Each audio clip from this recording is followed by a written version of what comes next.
Stop, आपके घर की दवा आपके लिए जहर बन सकती है। आइए इस न्यूज को हम लोग देखते हैं।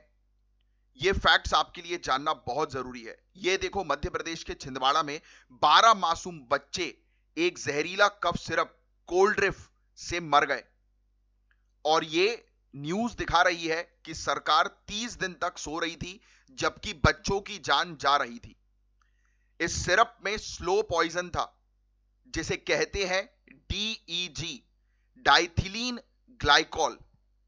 स्टैंडर्ड रूल है कि ये 0.1% से ज्यादा नहीं होना चाहिए, लेकिन इस कोल्ड ड्रिफ्ट नाम के कफ सिरप में 48.6% तक मिला। ऑलमोस्ट आधा सिरप जहर था। सेंट्रल गवर्नमेंट ने खुद बोला अगर जल्दी एक्शन लेते तो 7-8 बच्चे बच जाते।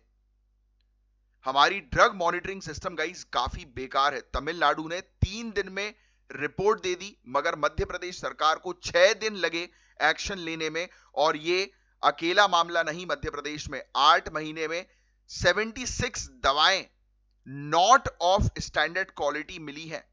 इंजेक्शन से लेकर पैरासीटामोल तक हर चीज दाव पर है। अगर हम खुद अलर्ट नहीं हुए तो कोई नहीं बचेगा। अभी इसी वक्त पहली चीज, हमेशा बड़ी और भरोसेमंद कंपनी की दवा लो। दूसरा, डॉक्टर से दवा का बैच नंबर और एक्सपायरी हमेशा चेक करवाओ। तीसरा, अगर कोई भी डाउट हो तो उसे मत खाओ। और ये वीडियो अपने परिवार के हर एक सदस्य को शेयर करो, बहुत जरूरी है।